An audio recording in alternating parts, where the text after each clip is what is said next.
front of us, including coaches from Texas A&M, coaches from Missouri, Alabama, and Kentucky. Of course, South Carolina will be facing 3 of those coaches, but we'll hear from all 4 tonight to give you some insight on what all of them had to say. Professor Tom Hayes back at our studios in downtown Columbia with Jared Rogers Martin, who'll be in Charlotte tomorrow and Friday for the ACC football kickoff. A lot of action tomorrow with Clemson, Dabo Swinney, and the Tigers on hand. And, of course, here at Hoover tomorrow, finally, the Gamecocks make their appearance in the morning. Will Muschamp and the 3 Gamecock players will be here, and we will finish things up with the good folks from Mississippi. I'm sure there'll be a lot of interesting questions thrown at Hugh Freeze about things not related to the gridiron, and Auburn with Gus Malzahn will be here tomorrow. Now, the big story of this day, the big story here was not Saban, was not anything any of the coaches said. It was my release of my official preseason ballot for the SEC season. Crickets. Did you fall asleep? No, crickets. You're not interested in my preseason ballot? No, I'll listen to it, but I don't think that was the big story. Well, it depends on who you ask. Mm-hmm. If you ask me, yes. If you ask any of the other 999 credentialed media or whatever, they would say no. Or Houston Nutt. Or Houston Nutt. He's got other things on his mind. Yes. Here's what I've got, and you can tell me where I'm right and where I'm wrong. Any of you can do the same. I've put it out on Twitter. I will go over some of your comments on Twitter as well. But this is how I see it as of what's today, July 12th? As of July 12th, 2017, the East, I did go with Georgia, number 1, ahead of Florida, number 2. I lean towards teams with established quarterbacks, especially if the quarterback is good, and that's Georgia. Now, Florida may end up with an established quarterback in Malik Zaire once he gets in and becomes comfortable, or it could be somebody else, could be Felipe Franks. Could be the kid from last year. But a lot of people believe it's going to be the transfer from Notre Dame. But still, that is to be sorted out. But again, with Georgia, there's just too much to like there. There's just too much to like on offense and defense. So Georgia 1, Florida 2. Then I really struggled here. I had to look at schedules. I had to look at depth charts. I had to look at the quarterback situations. And I settled on South Carolina 3 because the Gamecocks will get Kentucky at home this year early in the season. I thought that was important. And also, looking at the comparative schedules, I just thought South Carolina had a better chance for a better SEC record with its schedule compared to Kentucky's. So I went South Carolina 3, Kentucky 4. And then Tennessee I put in the 5 hole. That could be a big mistake. But, again, their quarterback situation being what it is, I just didn't feel good about moving them up. Going back to Kentucky, of course, they do come to South Carolina.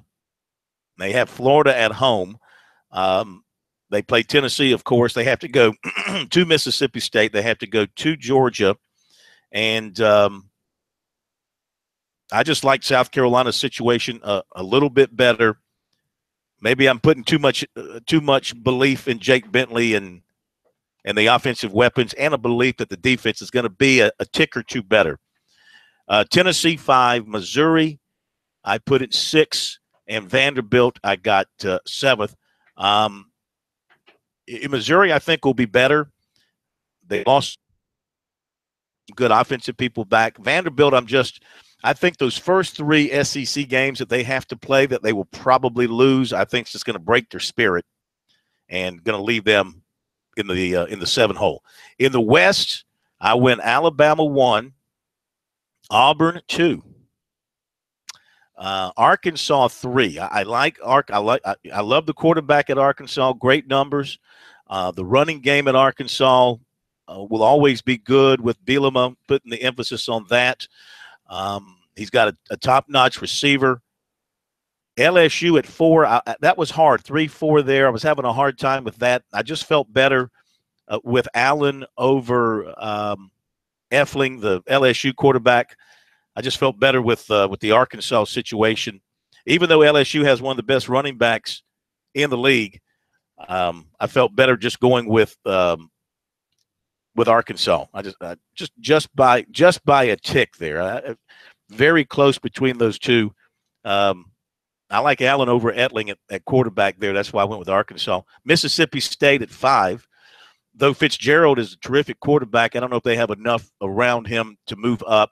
Texas A&M at 6. Whew. I mean, the dive continues for the Aggies. And then Ole Miss, I put in 7. And then Alabama to win the SEC championship. Probably beat Georgia by 30 points in the championship game. Corn, did I hear you? Did I hear that right? You put the death toll on Kevin Sumlin? Yeah. I mean, I just, they got hit hard by departures. Defense, Myles Garrett and others on defense. Offense, they got to start over at quarterback. Now they do have one of the outstanding players in the league, wide receiver, kick returner, all-purpose guy. But who's going to get him the football? That's the question. Kirk. Yeah. Mm-hmm. Christian. Is it Christian Kirk? Christian Kirk. Yeah, Christian Kirk. I mean, he's outstanding. He had 86 catches last season. He's someone to fear and respect. Christian Kirk, junior receiver, kick returner, led the nation. 3 punt return touchdowns, averaged 21, almost 22 yards per punt return, 83 catches, almost 1,000 yards, 9 touchdowns. Yeah, he's outstanding. But I still don't like him any higher than 6th. And that will probably be it for Kevin Sumlin, if that holds true. Now, as far as the all-SEC team, I went with Jalen Hurts and Nick Fitzgerald as my 2 quarterbacks. My 4 running backs were Chubb, Geis, Damian Harris from Alabama, and Petway from Auburn. I put Deebo Samuel in as one of my 4 receivers, along with Kirk, Calvin Ridley from Alabama, and Jamon Moore from Missouri. Hayden Hurst was my number 1 tight end. I put Zach Bailey on the offensive line. On defense, I went with Sky Moore and Bryson Allen Williams among the 6 linebacker selections. And DJ Smith, I put him in as one of the 8 defensive backs. And I got the Samuel in there for all-purpose along with Christian Kirk. All right, there you go. That's my picks, and I'm standing behind them. What do you think? 800-956-7266 is the phone number. We'll be right back.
Well, we really try to do it the same way, because whether you win or lose, we're always trying to self-assess to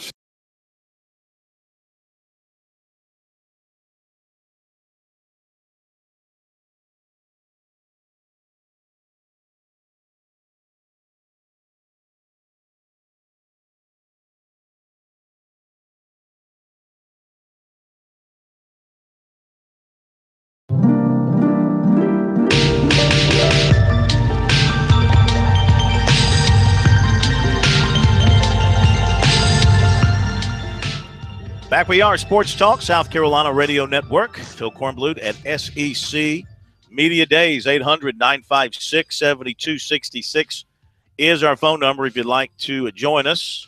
So you heard my preseason all-SEC team and my ballot for the East and the West. See if I am anywhere close to being right. Usually, that's so hard to call. You never know which team. The only certainty here is Alabama, of course. I mean, they're as certain as the sun is rising in the East and setting in the West. Who knows? Maybe Texas A&M will turn it around, hit on a magic formula, and have a great year. Maybe it will be Kentucky in the East to rise up. I think Mark Stoops is plenty confident in his team and feels like this might be his best team at Kentucky. So you never know. You just never know. Injuries, breaks, good calls, bad calls, it all comes into play. And you don't know for sure here in July which way it all is going to play out. You just try to take an educated guess. Looking at Twitter, David writes, as far as the West is concerned, flip LSU and Arkansas. Other than that, I agree with you. So he feels better about LSU's situation than Arkansas's situation.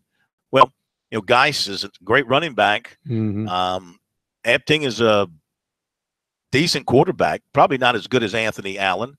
I mean, Allen threw for a ton of yards last year for Arkansas, which is not really the norm for a Brett Bielema coached offense. And I think they're going to obviously continue to throw the ball and use his talents, but they want to get back to running the ball with a lot of success if they can, Pro. Well, the key point in college football, at least the old school, is if you have a great running back, a solid offensive line, and a solid defense, you can win a lot of football games. If any team is going to scare people out of the West, it's going to be LSU. For whatever reason, I think sometimes a team gets what it needs instead of what it wants. And I think the perfect call there was getting Ed Orgeron as a head coach. I mean, he didn't do too badly. I think if he did not have that Cajun accent, he would still be in Southern California as their head coach. Look what he did when he took over after Sarkisian was run off or forced out. And I thought he deserved a chance there. Didn't get it. Comes back home. I think the stars aligned for him to have a breakout season at LSU. And that defense, I think, is still going to be stellar because people always talk about Alabama's defense, and they are tremendous. But I think pound for pound, LSU's defensive talent has always compared to Alabama. It's just that Alabama had, I think, more playmakers as far as turning the football over and in their stout running game that really just shut down LSU. But I think the key here is Ed Orgeron, and I think the stars aligned at LSU. If they don't steal the division, they're going to put a scare into the Crimson Tide. Everybody's talking about Auburn. I think Auburn still has too many warts. Eric writes he thinks LSU finishes higher and flip Georgia and Florida. He likes Florida to win the East, but pretty good otherwise. Jackie writes, so who will be the next coach at A&M? Goldilord writes, I like the Gamecocks over Florida. Florida has a lot to replace on defense with a lot of quarterback questions. Yeah, but the Gamecocks have to go down there. But you got to win your games, home or away, whatever the case may be. You got to win your games. They come to Columbia, though, don't they? I think Florida, they went to Florida last year. I thought it was the other way around. They lost in Florida last year. Okay, well then that's to the Gamecocks' advantage then that Florida comes here. But I still have a hard time pushing the Gamecocks that far up the standings at this particular point. Now look, the Gamecocks, they could open up the season, and I know this is a simple way of putting it, but they could open up 2-0 or 1-1 or 0-2. I mean, NC State's not going to be easy at all with that defense. That's going to be a big test for South Carolina's offense, no question about it. And then you go to Missouri. Early in the year, Missouri will probably be coming off a win over Missouri State. It's their SEC opener. You got to respect their quarterback. Drew Lock had a good year last year as a freshman. He'll be even better this year. He's got a tremendous receiver in Moore, one of the best receivers in the SEC. They got a 1,000-yard rusher back as well. Pretty good-looking defense, though they lost a few key players off of it. And Missouri's a tough place to play. And if they make them play at 11 o'clock in the morning again out there, like they did a couple of years ago, and the wind is blowing, I mean, that's all kind of problems for you. But then again, it is a winnable road game for South Carolina, so you could be looking at a 2-0 start. Then you come home to play Kentucky for your SEC home opener, a game that is winnable at home, and you're looking at a potential 3-0 start. But it's got to start with a good performance and a win in Charlotte over NC State. Yeah, there's no doubt about it. I can't emphasize enough how big that game is for South Carolina. Well, I think the big key here is the offensive line, and that's why I have questions about Georgia.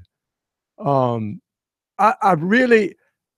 can take sort of good, not great quarterback play, good, not great running back, but put them behind a strong offensive line. I'll take that because let's face it, Alabama is who they are because of their lines of scrimmage. They have dominated people because of their line of scrimmage. That's why LSU was tough in their day because, the Mad Hatter, what did he do? He'd recruit 7 or 8 offensive linemen every year. And they just beat you with depth. South Carolina and Georgia still question marks on the offensive line. If we see some questions answered for South Carolina on the offensive front, more athletic guys playing tackle, but still green. But if they're effective in neutralizing some of that NC State rush, then you could say that maybe some of those questions are answered in the affirmative. And as far as Kentucky is concerned, I hear people saying, well, South Carolina's lost to Kentucky 3 times. Boy, Kentucky's past South Carolina. No, I'm going to go to Three Stooges route. They didn't pass South Carolina. South Carolina took 3 steps back. Kentucky is good and they are better, but I don't think it was a case of them passing South Carolina. I think South Carolina took 3 steps back. I think in Columbia, I think the 2 teams are comparable. But if that offense starts clicking quickly, South Carolina could say, look, we've got an offense. And if you give a guy like Muschamp an offense and what he can do with, chicken feathers and making something out of that defense, at least early last season, then you look at it probably, kind of fulfilling your prediction of 3rd place. Well, I think that this offense for South Carolina is a 30 points per game offense, if not better. It should be. If they're not averaging 30 points per game, then there is something wrong there. And defensively, looking over things, going over the list of nominees for the All-SEC team that USC presented, I couldn't pick anybody on the defensive line. Dante Sawyer and Taylor Stallworth were nominated. They got to show me more. But linebackers, Bryson Allen Williams and Sky Moore and T.J. Brunson, that's a very solid threesome. DJ Smith is one of the top returning defenders in the secondary in the league in terms of tackles and also in defending passes. He had a really good year last year and should be even better this year with better, more experienced players around him.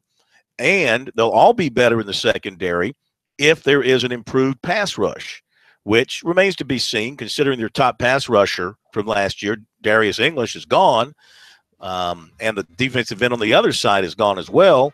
The hope is that Dante Sawyer can emerge and live up to the expectations for him coming out of high school. Shamik Blackshear can do the same, and they can produce a better pass rush and help the secondary. Yeah, Kinlaw in the middle can help plug things up there. All right, going to hit a break, and we'll come back and hear from the coaches as well as your calls if you want to join us. 800-956-7266. Back in a moment.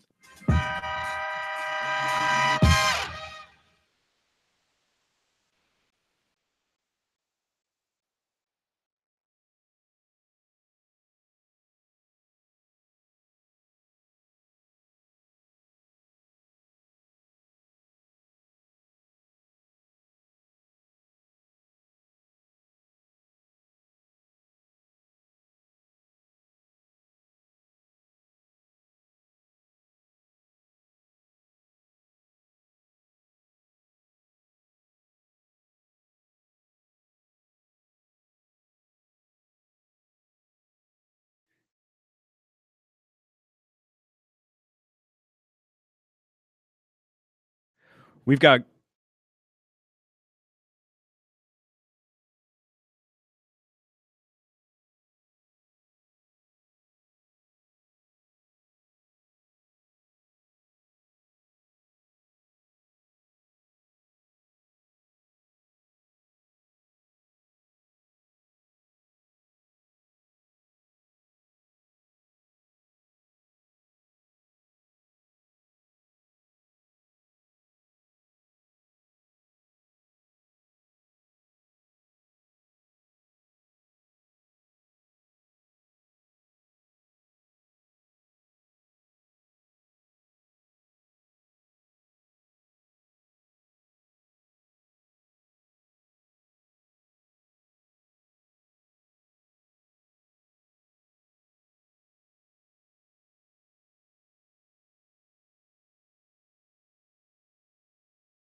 moving along here on Sports Talk. It's a Wednesday night, day 3 of SEC Media Days. In the books, Alabama came through today. Kentucky was in today. Missouri was in today. And Texas A&M, of course, Alabama bringing all the excitement, as they always do here at Media Days. Now, this could be our last SEC Media Days here in Birmingham for the foreseeable future.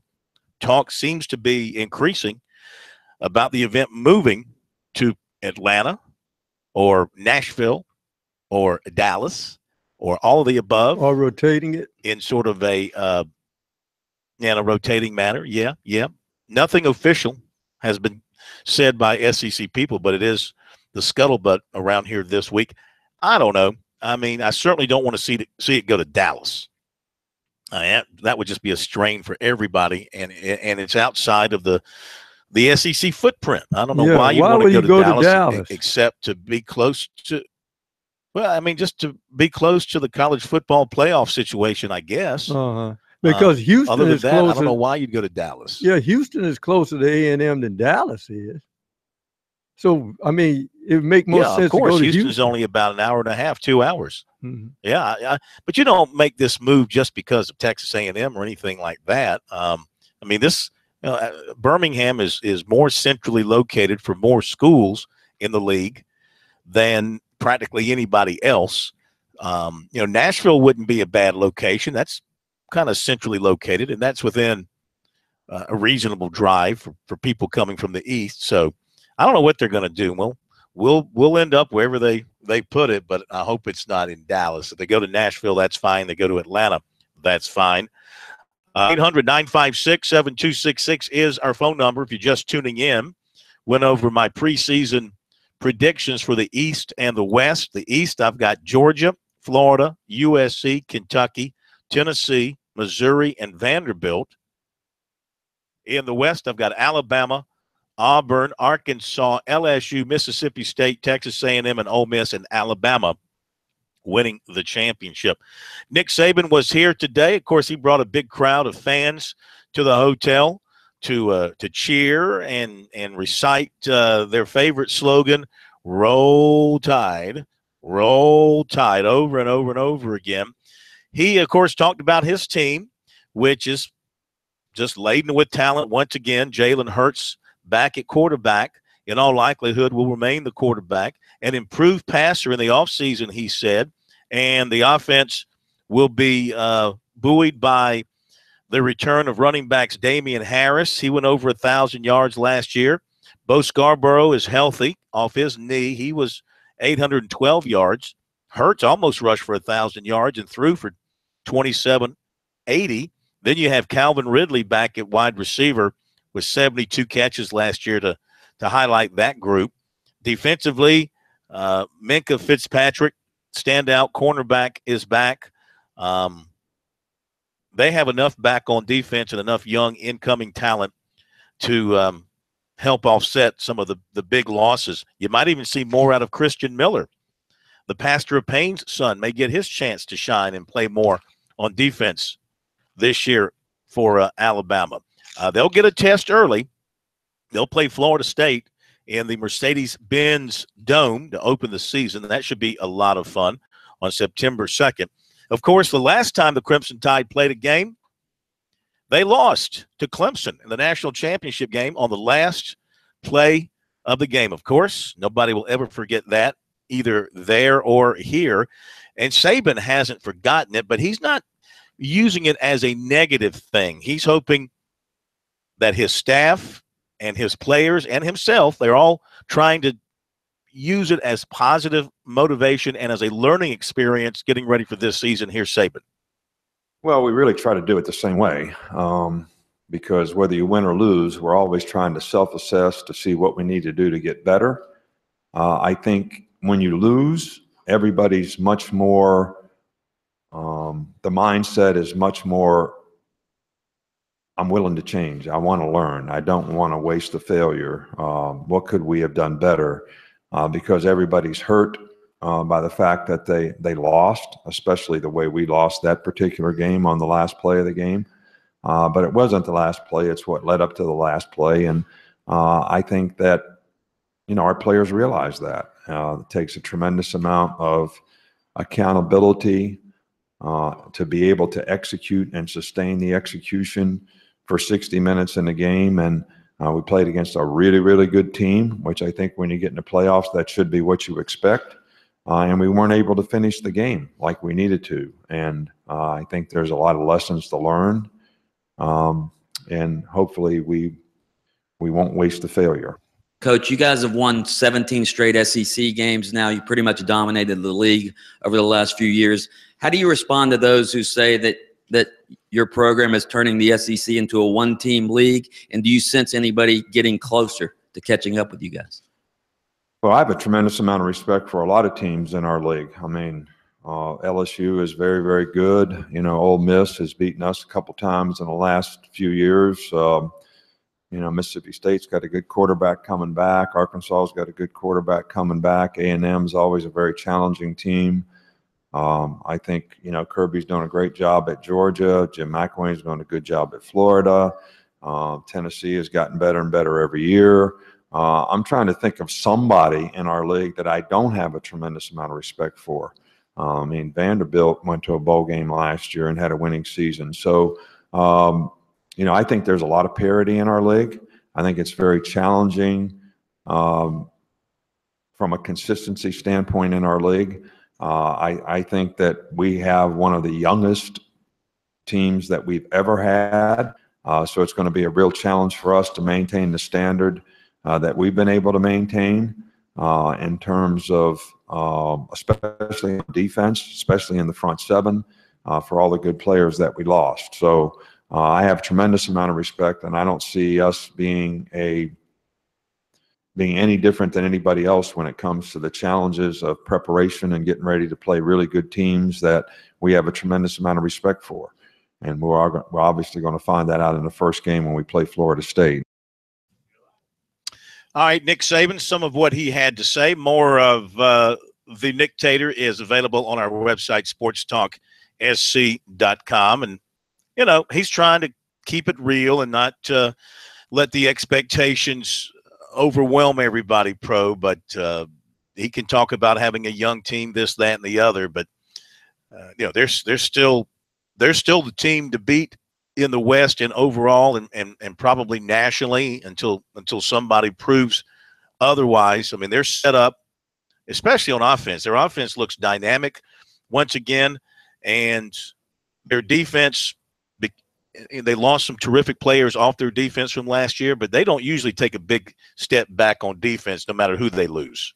Well, you know, the key point is Alabama, and I think Clemson probably and Ole Miss were the two teams that you look at, Corn. And the key point about Alabama is last year, especially with the freshman quarterback, they've had offensive struggles. But the key point is Alabama's defense would outscore people. So if you notice, Clemson and Ole Miss kept their turnovers to at least one or a minimum of two, and they were able to stay in the football game. And as Nick Saban said, the last 3 years, Ole Miss either gave them a good game or actually knocked them off last year. So it'll be interesting to see if Alabama does not turn people over, can their offense add to their scoring punch, because they had some struggles last year. So it'll be interesting to see. And boy, they grab a tiger by the tail, no pun intended, jumping into the fray against Florida State right off the bat. That's going to be an interesting ball game, especially with a young defense on that brand new carpet in Atlanta. Yeah. And listen, Florida State's going to have its offensive weaponry ready to go too, and they know how big that game will be for them. Big picture, both teams also know the loser is not out of the national championship picture by any means. All right, we'll hit a break and we'll be back with more. It's Sports Talk from SEC Media Days. We'll continue.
It's a hot July day here in Birmingham, Alabama, as SEC Media Day continues. Actually, Hoover, Alabama, about 7-8 miles west of Birmingham, between Birmingham and Tuscaloosa on 459. We spent a lot of time in Hoover between this and SEC baseball tournaments and anything else that might crop up, but it's a nice area. Got a big 7-on-7 football tournament over at Hoover tomorrow. They'll have, gosh, I don't know, a lot of teams. I think some teams from South Carolina will be in there because we normally see the kids come streaming through the Galleria area after their games to just kind of hang out. So hopefully the heat will not be too abusive on those guys tomorrow. If you want to join us, 800-956-7266. By the way, they are not announcing the preseason poll and preseason all-SEC team until Friday. Typically, they do it on Thursday morning, the last day of media days.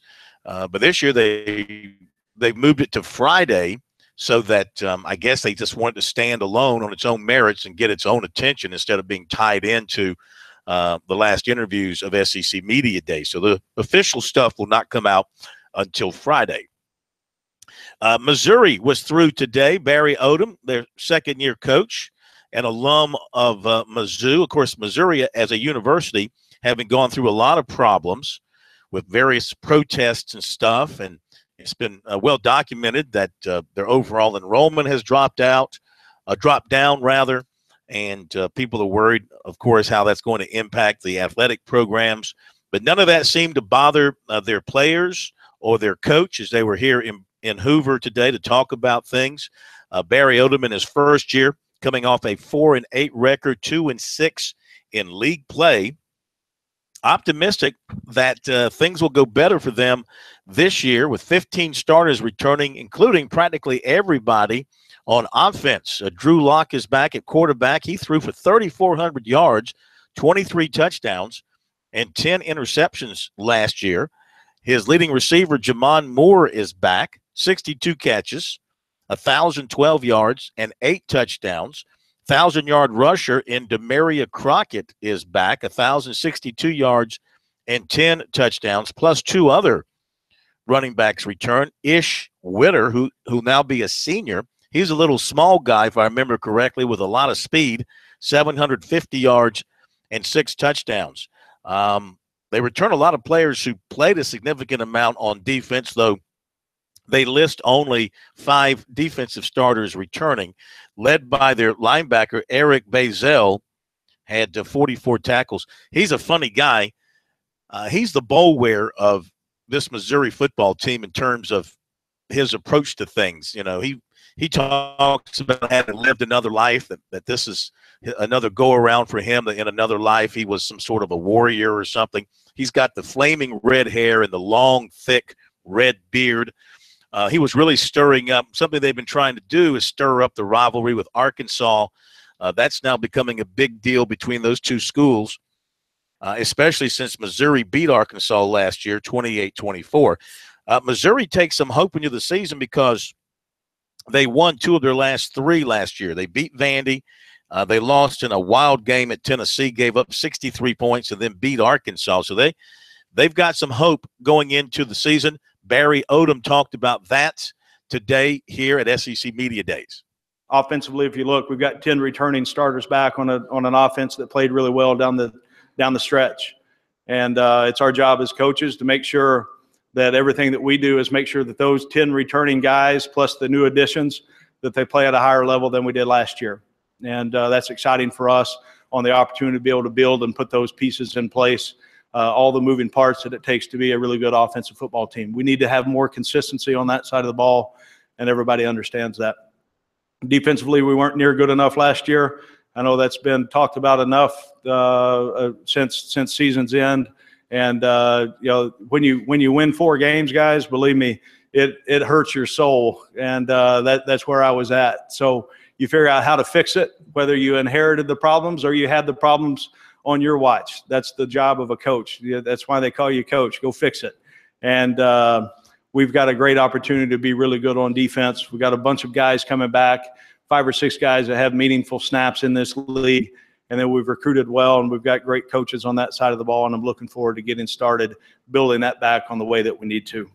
Yeah, I know you said 4-8 tough on your soul, but that last win, you guys got a big comeback win to take it to the offseason. What kind of momentum did that give you guys? And what do you think of the rivalry at this point? You guys have beat them 2 out of 3 now, Arkansas. Well, we had Arkansas right where we wanted them at halftime, and then ended up finding a way to win the game. It's geographically, it's in great location for it to be a natural rivalry game. I've got respect for Brett and the job that he does done and continues to do. People won't like it, but he and I communicate. I respect the job that he does. But it's important that within our conference, all the tradition and the history that there is, and for us to continue that and continue to try to grow that, and for us with that game on Thanksgiving weekend, the importance that it's going to be in both of our programs' futures, it's going to be very, very important to both sides. All right, there you go. That is Barry Odom from the University of Missouri, and they'll open up against Missouri State at home. They've got a chance to get off to a good start. First 4 games are at home. In fact, they don't play away from home until October 7th because they've got Missouri State, USC, Purdue, and then Auburn makes its first ever visit to Columbia, Missouri, and then an open date. So they're front-loaded with home games. Then they go on the road at that open date. Kentucky, Georgia, a home game with Idaho. They're going to play at Connecticut this year. Then home games with Florida, Tennessee, and then road games, Vanderbilt and Arkansas. So everything's kind of bunched together for them, either a run of home games or a run of road games for Missouri.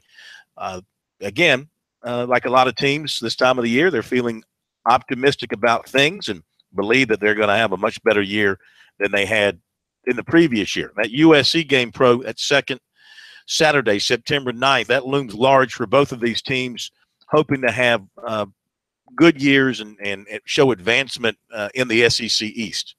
Well, that's where the key to the Gamecock defense has to really rear its head to try to slow down Missouri's offense, because I really do think this year Missouri will try to outscore people. That's the way they're going to have to win.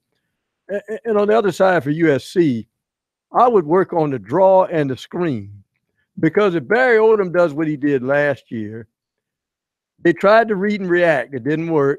So he went back to telling the defensive linemen, especially the ends, just pin your ears back and rush. And we know when South Carolina is successful against Missouri, you screen them to death till they learn how to stop it. So you slow down that rush, and then you hit them with the running game. It'll be interesting to see how that chess match works out, but I could see a high-scoring game in that one. Yeah, I would think so as well. I mean, two teams that do have some good offensive people and defenses that might be work in progress, and we'll see. For South Carolina's standpoint, if they can open up with a win over NC State, get some positive vibe behind them, go to Missouri with some confidence. They have won at Missouri before, and one of South Carolina's greatest wins in recent memory was that overtime victory at Missouri when some guys just made some incredible plays that night. And South Carolina managed to pull out that victory on their way to what was a great year for them that particular season. So they have won there before. It's doable, and could be part of a terrific start for South Carolina, but they got to get that first one first against NC State before worrying about Missouri. All right, when we come back, we'll have recruiting for you, plus more from the coaches here in Hoover. We're going to hear from the folks at Kentucky. Mark Stoops, he'll be coming along, and more. We'll be back after the top of the hour break.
Yeah, I'm just putting the finishing touches on here. Hang on.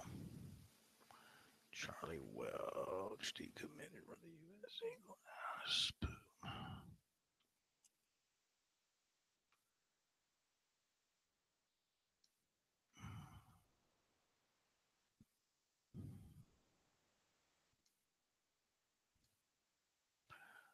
Dun, dun, dun, dun, dun, dun, dun, dun, dun, dun, dun, dun, dun, dun, dun, dun.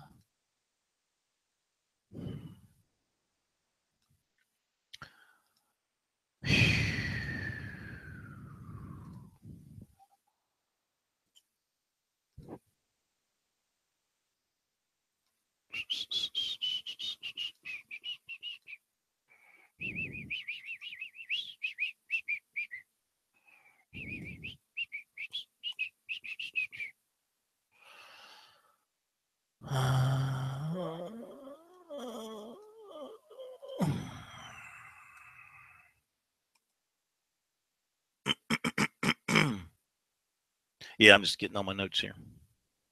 All right, you ready? All right, coming down in 3, 2, 1. Clemson missed out on one of its top targets when defensive back Quindarius Monday of Atlanta announced a commitment to Auburn. He visited Clemson back in June. That's when he picked up his offer from the Tigers. He also had Georgia Tech, Tennessee, Florida State, Florida, and Georgia on his short list. Offensive lineman Damian Lewis, Northwest Mississippi Junior College, remains in near daily contact with USC offensive line coach Eric Wolford. He's already taken an official visit to USC.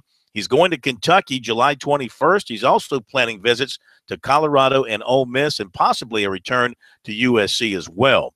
Clemson target offensive lineman Jackson Carman of Fairfield, Ohio, will announce his commitment in December, and he'll sign during the early signing period. Defensive back Stephen Gilmore Jr. of South Point has a top 4 of USC, Georgia, North Carolina, and Louisville.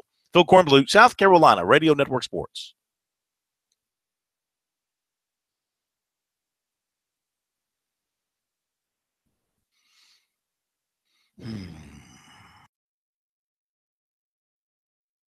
Clemson missed out on one of its top targets. Clemson missed out on one of its top targets when defensive back Quindarius Monday of Atlanta announced a commitment to Auburn. He visited Clemson back in June. That's when he picked up his offer from the Tigers. He also had Georgia Tech, Tennessee, Florida State, Florida, and Georgia on his short list. Offensive lineman Damian Lewis, Northwest Mississippi Junior College, remains in near daily contact with USC offensive line coach Eric Wolford. He's already taken an official visit to USC. He's going to Kentucky July 21st. He's also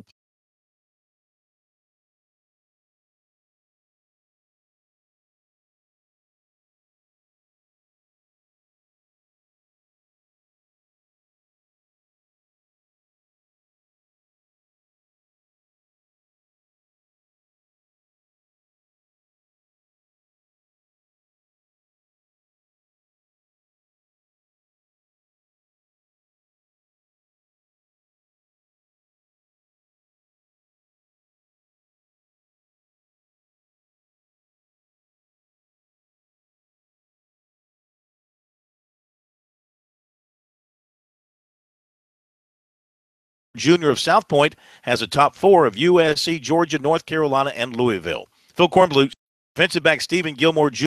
signing period. Defensive back Stephen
We got the biggest sign in our building says no excuses.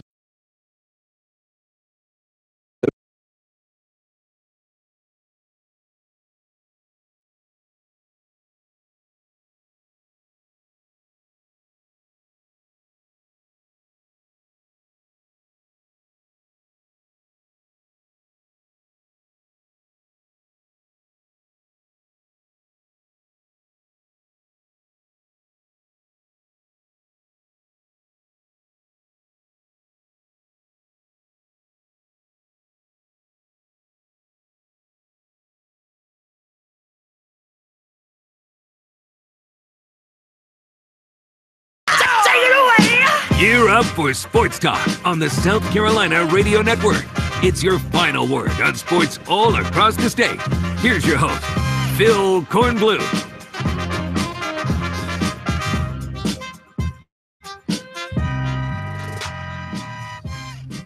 Back we are, Sports Talk, South Carolina Radio Network. Hope you've had a great day. We thank you for joining us wherever you're dialed in around the states.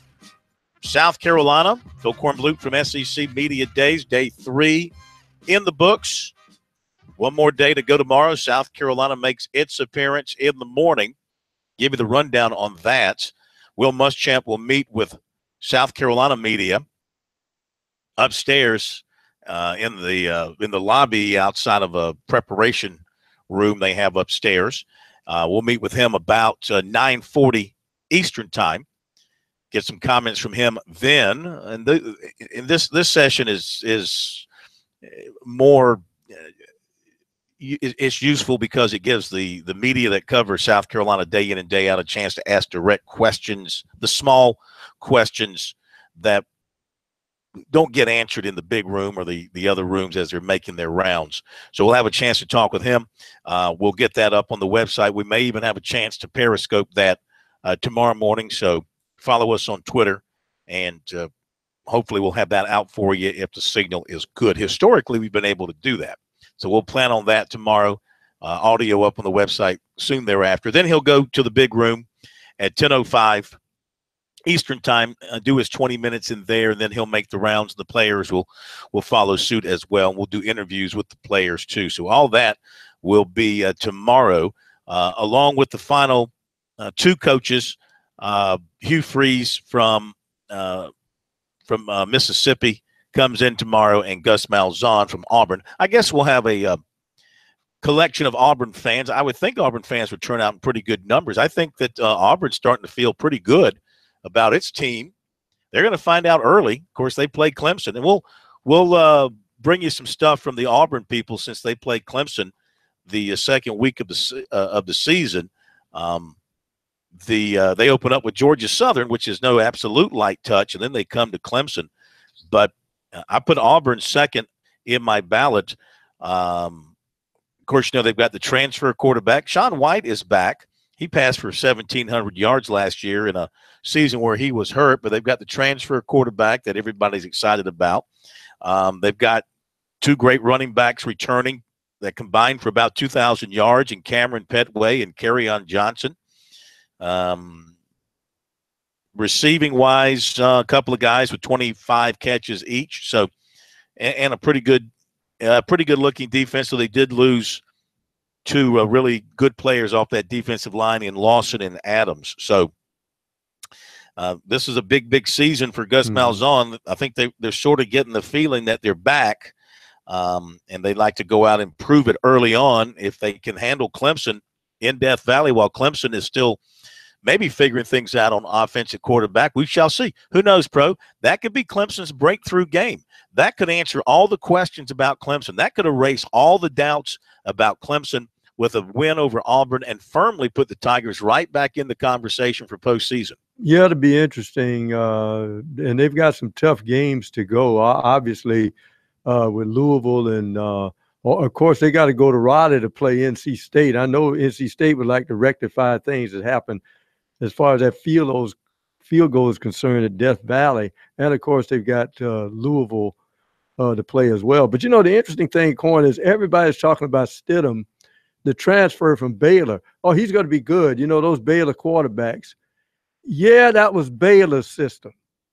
And, yes, they were throwing against Big 12 defenses. When he gets hit in the mouth the first time against Clemson, let's see how he plays the game. I just have some questions about, just because a guy played well at Baylor in that offense they played in, can he do the same thing in the Southeastern Conference? And in this case, a team on the road like the national champion Clemson, we shall see. So you're right. Well, I'll give you an example. Trevor Knight, he played in the Big 12 at Oklahoma and did well, and transferred to Texas A&M and did extremely well last year. So, I mean, I think it's possible. Well, it's possible, but remember, Trevor Knight was a guy who ran the football aggressively. And guess what happened toward the end of the season? Got banged up. So it'll be interesting to see what happens. Stidham, I think, does not have the running acumen that a Trevor Knight had. That's the key. Knight was a dual threat, but then again, he was banged up a lot last year because he wasn't used to taking those hits that the SEC passes out. So all right, coming up, we'll have recruiting for you here coming up in just a couple of minutes. Here's more from the coaches here today at SEC Media Day. We go out to the west to Texas A&M, where Kevin Sumlin needs to get it going. They spend way too much money at Texas A&M to be floundering at the bottom of the SEC West. He got off to the great start, 11-2 in his first year with Johnny Manziel, and then it's been a steady decline, 9-4, 3 straight 8-5 seasons after that. And I mean, the bowl games for them, nothing to write home about. Chick-fil-A is nice, but Liberty, Music City, and Texas bowls. So 44-21, but only 21-19 in SEC play in his years at Texas A&M. So he's hopeful of turning things around in a positive way and getting back towards the top of his division. Kevin Sumlin here at Media Days today. We got the biggest sign in our building says no excuses. And we're not giving any excuses, and that starts with me. And so everything that has to happen, everything that we want to do, we want to be, because we want to be a top-tier football team. We want to be a championship football team. And so the things that we've done, or we keep putting in place, and the things that as we adapt to this league to figure out how we can get to that next level, we're doing. And that's not just him. That's across the board. Zach Al-Khatib, Sporting News. Coach, you mentioned your team's struggles in finishing as an area of emphasis. Do you feel any additional pressure this year to show your team can go out and sustain that early success throughout an entire season? I don't know that you know, listen, the pressure I feel is the same pressure I feel all the time. And so nobody puts more pressure on me than me. And, you know, and my job is every year I look at what we do and what we do well. We want to stay ahead of the curve. What we're not doing well, it's my job to analyze it and try to fix it. And so looking at where we are and being open and honest about that with our team and with our guys who are here, I think that's what I was getting at by talking about it, right? Yeah, we've got guys who have gone through that a couple times, and Armani's been through it, and you know, to sit openly and talk about, here's what we're going to do, guys. Here's our plan. Here's what we're doing in the weight room. Here's what we're doing in recovery. Here's what we're doing in nutrition. Here's what we're going to do from a toughness and finishing standpoint in practice. This is a point of emphasis. And so instead of trying to point fingers and do this and that, we're not doing that. And so that pressure, it never changed. It never changed from the first day I got here when we opened with Florida and we lost, and then went on to win however many games we won or whatever happens. So, you know, we're here to compete for championships. How we do that, when we do that, and basically the why, with, and how, that's remains internal, but that's my job, and the pressure for that never changes. All right, Kevin Sumlin from Texas A&M, and yeah, they need a good start. They need a good extended run this year. They open up against Nicholls State and then Louisiana Lafayette. So they should get off to a good start. Arkansas, they play at Arlington, Texas, and that should be a good ball game. Then the Gamecocks go out there on September 30th, Pro, and that's a long – Gamecocks got 2 long trips in the month of September within a couple of weeks, one to Missouri, then one to Texas A&M. They're not so long when you win. They get very long when you lose. Yeah, it'll be interesting. Kevin Sumlin's problem is he can't win in November. That's been his problem. Well, that's a good time to win and a very bad time to lose if you're trying to get contract extensions and things like that and win championships. Okay, we'll be right back. Recruiting and more coming up.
I'm excited about our football team. I'm excited about our season. It's really nice to come in here year 5 and build with some positive momentum that we had a year ago. A year ago, we did not start the season the way we wanted to, but we finished strong, winning 7 of our 10 regular season games.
It's Sports Talk on a Wednesday night. SEC Media Days winding down. One more day to go. Phil Kornblut here. Professor Tom Hayes back there, along with Jared Rogers Martin. In case you were wondering, Jared is not related to George Rogers, nor is he related to Frank Martin. However, he might have a close association with Jared from Subway advertisement days. I'm not sure about that. I refute that. I refute We'd that. have to look into 100% based on the criminal convictions going around Jared, the Subway guy. Let him be off in his own little corner. May he die in that cell that he stays in undoubtedly forever. Very different. We disowned Jared. Jared is no longer Jared. Well, let's just drop your name and just call you Rogers Martin. Yeah, we can just do Rogers Martin. Just don't give me a Taylor. Are you looking forward? Are you looking forward to ACC football kickoff? Your first time? Yeah, it's my first ACC media day. I'm excited for it. Ready to, just glance an eye over at the buffet table when I get hungry after interviewing Dabo Sweeney all day. And it takes a lot of energy to sit through those long-winded answers that he likes to give. Yes, be prepared. Pack your lunch and eat it before you get into all of that. Coming up, we're going to hear from Mark Stoops. We're going to have recruiting as well. Let's go to Spartanburg. And Devin is on the line with us here on Sports Talk. Hello, Devin. Welcome in. How are you? Hey, how y'all guys doing tonight? I have a few questions about recruiting. I want to know what your opinion was on why a lot of these defensive line guys are choosing to go to other schools. Is it they're not impressing at Thompson or whatever the case may be? Because you would think these defensive lineman guys would look at it like, look at the opportunity the offense has and be like, hey, if we go down to South Carolina and we put together a great defense, we can make some noise in the SEC. And you see a majority of our targets is going to Tennessee. Like, Tennessee puts together great classes since Rich Jones been there, but he just never seems to do anything with it. And like, I'm just getting kind of aggravating, like, why these guys keep choosing Tennessee. Well, hold it. First of all, you got to get rid of the negative attitude because, correct me if I'm wrong, they're 2 for 4. They recruited 4 linemen they wanted, I think all JUCO, I'm not sure. They got 2, they missed out on 2. Well, right. I hear what you're saying. I mean, you go back and you look, South Carolina missed on Stephon Wynn, number 1. All right. And then they missed on the junior college lineman, Dorian Gerald. That one really hurt because, I mean, South Carolina was on him early before he started to really blow up. Came in for a visit, had a couple of visits, I believe, at South Carolina over the months. Being, 50 minutes from Florence, real convenient. The need, like you're pointing out, the need was definitely there for him in their defensive fronts. Opportunity for instant playing time. And so, they missed out on him for whatever reason. He just, his response was he just felt more comfortable on his visit to Tennessee, called it his best visit. Stephon Wynn Jr., again, South Carolina apparently was feeling. And when I say how they're feeling, I'm going off of what. So I don't talk to the coaches or anything like that. So I can't tell you how they're feeling, but the insiders on the Gamecock fan websites who apparently do talk to the coaches and write about how they're feeling, we're saying this and that about South Carolina's chances with these guys. And, they all had these guys plugged in going to South Carolina, and it didn't happen. And so if you're Will Muschamp, being the recruiter that you are and taking great pride in it for you and your staff, you do need to go back and evaluate and figure out, how did we miss on a guy? How did we miss on 2 guys from the state that we really worked hard, really wanted, didn't have to deal with Clemson? That was the other thing. In either one of these cases, Clemson was not a factor. And you couldn't win on either one of them. That's got to be disconcerting to the head football coach, I would think. When I was asking that, I wasn't like trying to say we need to get rid of Lance Thompson. Like, that is just like you said, there's opportunities for instant playing time, and then Stephon Wynn at Alabama. I mean, I ain't saying, I'm not trying to talk down a kid. You know, he might go to Alabama and blow up. You never know. He might be a great defensive lineman, but with the talent they already have, there's a great chance that he might be riding the bench for a year or two. And then if he came to South Carolina, then the need of defense linemen, there's a great opportunity for him to start right then. That's why I was getting confused. I'm like, why? It seemed like every other positional coach is landing the majority of their targets. It's just the defensive line just seems, I mean, I ain't trying to be negative. It's just, I don't know. Right. If I'm not mistaken, the defensive line is probably the most competitive area on your team to recruit for. Yes. I mean, probably recruiting quarterbacks is easier because, I mean, there's plentiful quarterbacks out there. Everybody can get their hands on a decent to a great quarterback. I shouldn't say great, to a decent to a winning quarterback who can become great. I think everybody can land one of those. But apparently finding great defensive linemen, especially pass rushers, they are not as numerous out there. No. And, you know, the good ones tend to matriculate towards the better programs. And, you know, I can't explain how South Carolina missed on these guys. I will tell you that they would have nailed both of them. I think, again, you look at the fact that Clemson wasn't involved with either one. That should have been a clear avenue for South Carolina. Now, is it listen, Lance Thompson is supposedly an excellent recruiter. When Will Muschamp put his staff together, he did so with a big lean towards excellent recruiters, not just good X's and O's guys, but excellent recruiters. So I'm sure he did everything he could.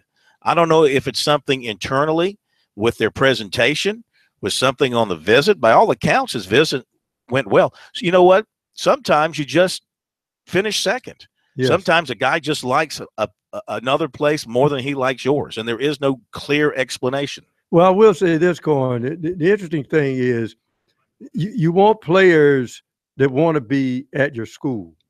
For whatever reason, maybe these guys in state, they weren't enamored with Columbia, South Carolina, or the university.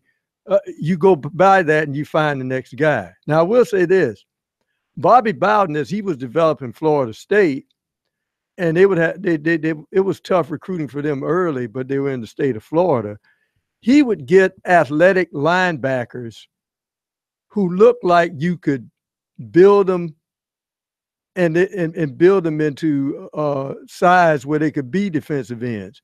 That's how they've created their pass rush early on before they started winning big and then could recruit the linemen. But there's no doubt what you said is true. The toughest thing to recruit for is a high school ready-made guy who can play up front, especially the defensive tackle position. I think that's probably the most difficult, to get a guy ready-made out of high school that could play on your defensive front. All right, thanks for your phone call, 800-956-7266. Let's go quickly to Glenn in North Charleston. Hello, Glenn. Welcome to Sports Talk. Oh, Mr. Corn, how you doing? We're fine, sir. How are you? We're a little hot, but we'll cool off after a while. Yes, sir. They're like y'all in Birmingham. Yes, sir. Yes, sir. We got about 30 seconds. Go quickly. Yes, sir. My point is, realistically, I find that road trips are going to be rough on South Carolina. They got a lot of them. And my concern, if we could lose a lot of those games, the way Carolina's firing coaches here, the next thing you know, Will Muschamp's next on the list. So I think he better look at 9 wins. Well, I don't think – look, I think Will Muschamp is in for a nice long run as South Carolina's football coach. I don't see why he's not going to be successful. So I don't think you have to worry about any coaching change there anytime soon. And we'll be right back.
Okay, we're back. Sports Talk, South Carolina Radio Network, 800-956-7266 is the phone number. Email talkback@sportstalksc.com. On Twitter @sportstalksc. Don't forget to check us out after the show. Sports Talk postgame on Twitter @sportstalksc. Little 4 or 5 minute recap of the show. Take some more questions from you. I realize this day and age, some folks don't like calling in radio shows. They listen, but they communicate via Twitter or through Snapchat or Instagram, Facebook. We like sticking with Twitter, just keep it simple. So if you have any comment or questions about the show, any praise for the hosts, certainly we'll take that as well as we go through your messages on Twitter. We'll do that a couple of minutes after the show, Sports Talk postgame every night here associated with Sports Talk. Let's do recruiting at this particular time. Then Mark Stoops, Kentucky's coach, will wrap up our coaches from here today. That'll be the fourth one of the day. All right, recruiting. Offensive lineman Damian Lewis, who is 6'3", 320. Northwest Mississippi Junior College. He remains in near daily contact with USC offensive line coach Eric Wolford. The Gamecocks sit in strong position with him. He took an official visit to USC in June. He has other officials coming up, and he plans to return to USC at some point. He says he's just building a relationship with Wolford. They like him as a guard, trying to get him up there. Said he could come in and battle for a spot at guard. They say he's physical and aggressive on the field. He's out of Canton, Mississippi. He's going to Kentucky July 21st, also planning to visit Colorado, and he's going to Ole Miss for an official visit for the first home game. Said everyone's recruiting him hard, not claiming a favorite, but he puts USC's chances for landing him at 80%. Okay, he said they're up there. He'll have 3 years to play 2. He's on track to graduate in December. A blow for Clemson. One of the Tigers' top safety targets, Quindarius Monday of Atlanta, announced a commitment to Auburn on Tuesday night after visiting earlier in the day. He visited Clemson in June. That's when he picked up his offer from the Tigers. He also had Georgia Tech, Tennessee, Florida State, Florida, and Georgia on his short list. Clemson target offensive lineman Jackson Carman, Fairfield, Ohio, will announce his commitment in December and sign during the early period, his coach told WCPO.com. Coach Jason Krause said Carman is expected to name a top 5 in early August. Quarterback Carter Bradley of Jacksonville will visit Georgia Saturday. It's possible he'll get to USC next week for the Gamecocks' next camp. I think a lot will depend on what happens with him at Georgia. If Georgia offers, he's likely to jump on that. If not, indeed, he might get over to South Carolina the next week. Defensive back Stephen Gilmore Jr. of South Point has a top 4, USC, Georgia, North Carolina, and Louisville. He announces on September 17th. And in basketball, Clemson offered 2020 6'10" Isaiah Todd of Richmond. There you go with recruiting for tonight. Be sure to check it out every night, every day, every morning. When you have breakfast, check it out. When you eat lunch, check it out. When you sit down for dinner, check it out. On the website, sportstalksc.com, and on Twitter, use the hashtag #STRecruiting. All right, final coach of the day here in Hoover. He is from Kentucky. He is Mark Stoops, brother of Bob. In fact, he said his brother called him to tell him the news that he was retiring, and he was floored. He said he did not have a clue that his brother was going to hang it up at Oklahoma after all those years. Said he had to walk outside the building, and mostly for privacy reasons, but basically, too, to kind of compose himself and let that information sink in a little bit. But Mark Stoops trying to bring Kentucky along. This will be his 5th year. And, you know, he's had a steady climb, 2-10. 5-7, 5-7, 7-6 overall in the league. 0-8, then a couple of 2-6s, and then 4-4 last year. They went to a bowl game, beat South Carolina in Lexington, 17-10, and had some nice wins along the way, including the win at Louisville, probably their best win of the year, beating their rival, which was ranked 11th at the time, with the Heisman Trophy winner eventual, 41-38. But then a disappointing loss to Georgia Tech in the TaxSlayer Bowl, 33-18. This is a team that will have 19 starters returning, including their quarterback, Steven Johnson, 2,037 yards last year, 13 touchdowns. He took over for Drew Barker when Barker was injured, and right now he remains the starting quarterback. Benny Snell had 1,000 yards last year, 1,091. And those guys will spearhead the offense. Mark Stoops from Kentucky, and optimistic that his program is headed in the right direction and is ready for some big things. I'm excited about our football team. I'm excited about our season. It's really nice to come in here year 5 and build with some positive momentum that we had a year ago.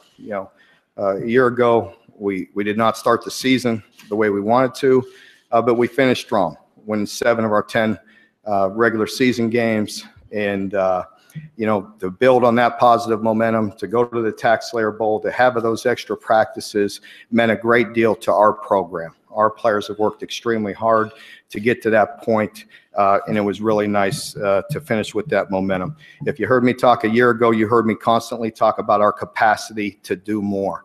Our team needed to mature. We needed to work them harder. We needed to have stronger weightlifting sessions, run harder, longer practices, mentally and physically, to be able to endure the rigors of an SEC season. And it was really nice to see that come to fruition a year ago. For us to finish the way we did, culminating with a big victory against the Heisman Trophy winning quarterback, our arch rivals, on the road against a ranked opponent, beating Louisville to propel us to the TaxSlayer Bowl. So that was a really, really exciting time for us. This year, much the same. We feel like we have an experienced football team. We're returning 17 starters. I believe 9 on offense and 8 on defense, and the maturity level of our team's getting better. They can handle more, so it'll be much the same this summer. Push them harder and be more consistent. I think that's the big thing with our program is consistency, our attention to detail. Our players are doing that, and we're ready to take it to the next level. Again, each and every year I've been here, we've talked about build, select, develop. And that's building a winning culture, selecting the right players, and developing them, and having intentional development plans once they get on campus. It's an exciting time. Our players have worked extremely hard. I really felt like I just mentioned our consistency through the winter. We're more mature. We're a stronger football team. Things are going exceptionally well in the summer. We're optimistic. We're excited, and we're ready to get going.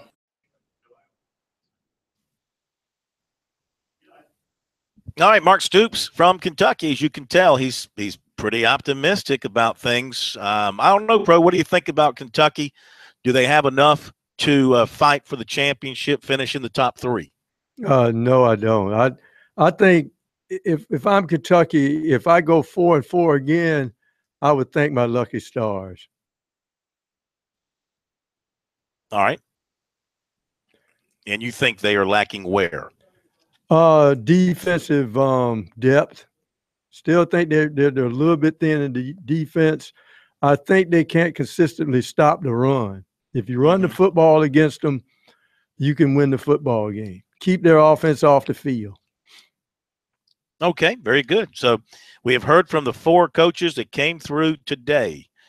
Kevin Sumlin, Texas A&M, Mark Stoops at Kentucky, Nick Saban at Alabama, and the coach at Missouri, Barry Odom. And I guess of those 4, Sumlin's the one that's on the hot seat. The other 3, I think, are pretty safe for the foreseeable future. Sumlin is the one who's really got to get it done this year at Texas A&M. All right, we'll be back with more Sports Talk in just a moment.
Final minutes here of Sports Talk on this Wednesday night. Phil Kornblut and Professor Tom Hayes, along with Jared Rogers Martin. 800-956-7266. So I was on with Mark Hauser today up in Spartanburg on our affiliate up there. Fine show that Mark and the folks do up there. He had a good question for me, and so we'll kick it around two in our final minutes. He asked me, if you had a chance to sit with Muschamp tomorrow before he went out, just the two of us, for a one-on-one, what would be the three primary questions you would ask of Muschamp? My first response was, how do you feel about the improvement of your defense? Do you think it's going to be noticeably better than last year? Then my number two question would be, how do you feel about the improvement of your offensive line with Eric Wolford? Do you think that is going to be improved to the point where you can cut your sacks down by, say, 2/3 from 42 to maybe something manageable, 13, 14? The number three, do you feel that Jake Bentley is the guy? Let me rephrase that. Do you think that Jake Bentley is that quarterback who can make your offense special? Can he put you at an elite status from the quarterback position, such as what Deshaun Watson did at Clemson, what Jalen Hurts is doing at Alabama, what the top line quarterbacks do at their respective schools? Make a big difference. I think we saw some of that last year. I think those would be three legitimate, reasonable questions for Muschamp. You got three others? I would ask him, you being the head coach, but you still have your feelings and hands on the defensive side of the football. The comfort level you have in the success of your quarterback, how does that affect the way you would coach your defense?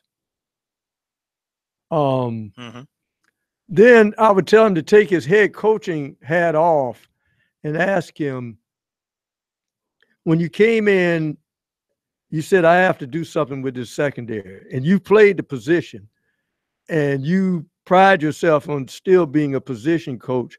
What do you think of the improvement level you're looking from year one with your safeties, especially, which is what he coaches, and what they can do this year in year two? Okay. I would go something similar with you. And obviously the next question I would ask him, how are you going to deal with the lack of numbers early on at the linebacker position? Obviously there's worry about, is your line effective, but you also have to look at the numbers you have at the linebacker position. And are we going to see some of the guys you may have brought in ostensibly as defensive linemen, but don't have the weight of defensive linemen right now? Do you see them being utilized at some point at the linebacker position, if you can use them there? Yeah. Well, they might be, if you brought them in for defensive linemen, they might be too slow to play linebacker. But one thing that they will have is an influx of talent coming in at the linebacker position, including Eldridge Thompson, who's in school, the junior college transfer. So I think he gives you some immediate depth at the linebacker position, already being in school, already being a year older. I think you can probably count on him seeing early playing time and helping out right away. I think that you can probably count on Damani Staley to help. I'm assuming they like him at linebacker and not as a defensive end. You could probably count on him to help out. I think that you're looking at possibly Sherrod Green as a high school linebacker, a guy with really strong credentials coming out of high school, perhaps seeing him help out. So there is some help. They've got three linebackers. Well, Devon Bowen linebacker, defensive end. He might be more of a defensive end type, but there is help coming in with a couple of guys that can give them a little bit more flexibility and some depth there at the linebacker position. I guess the only other question I'd have for him, Corn, the defensive coaches don't like to tip their hand, but if you got a quarterback like Jake Bentley and you've got the weapons around him, and if your offensive line is effective, can you see yourself saying, you know what, my team can score. You know what I'm going to do? I'm going to blitz these guys. I'm going to take a chance and put my corners out on the island because I know I can get a touchdown back. I want to see how aggressive. Can you coach more aggressively knowing that your offense is clicking? But that's something you'd have to ask him in the middle of the season if his offense is as effective as we think it can be.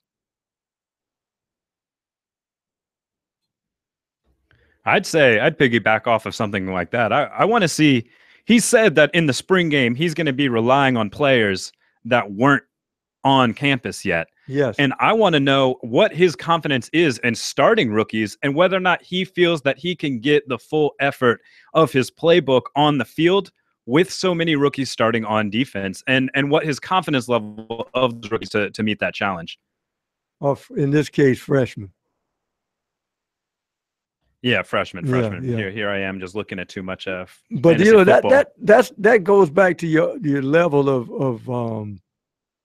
of being able to rush the passer and put pressure on the passer, because see, people always talk about rushing the passer, John Martin, and the key point is you're not only trying to rush the passer to get a sack, you're trying to move him off his marks. So you have to look at the secondary, the tertiary receiver, and by the time he looks up and finds, oh, there's the guy, then you have him on his back. You know, you just buy some time for your or he throws the interception. So that's going to be the key. Now, people talk about the pass rush. Well, last year, for instance, you're not going to rush the passer against East Carolina because they're snap, 1-2, and the ball is out. So that's why I was saying about teams going to more athletic defensive ends who get their hands up, at least deflect some balls early instead of just rushing the passer. Because some guys like you to rush them and they sidestep you. So it'll be interesting to see how they do that. But I think with this team, he's just looking for talent. So if you can run, if you can cover, if you can follow the play calls I have, you're going to get on the field. You know. Okay. But you're right. Whatever you said. No, I was saying that Muschamp is at that position now in his second year, Corn. If you can follow my calls or the calls of T-Rob, and you can run and you can cover, I don't care if you're a junior in high school and you've moved up at 15, I'm going to put you in the game because I need the talent. You can't afford – coaches today, they can't afford to let good young talent just sit to age. I mean, that's not going to get it done. Number one, it's not going to help you win football games that way. And number two, you redshirt a really good player unless he has an injury or something. You might only have him for 2 years because you have your redshirt year, then he plays as a redshirt freshman, and then a redshirt sophomore, then he's eligible for the draft. That happened with South Carolina a few years ago with Co Simpson.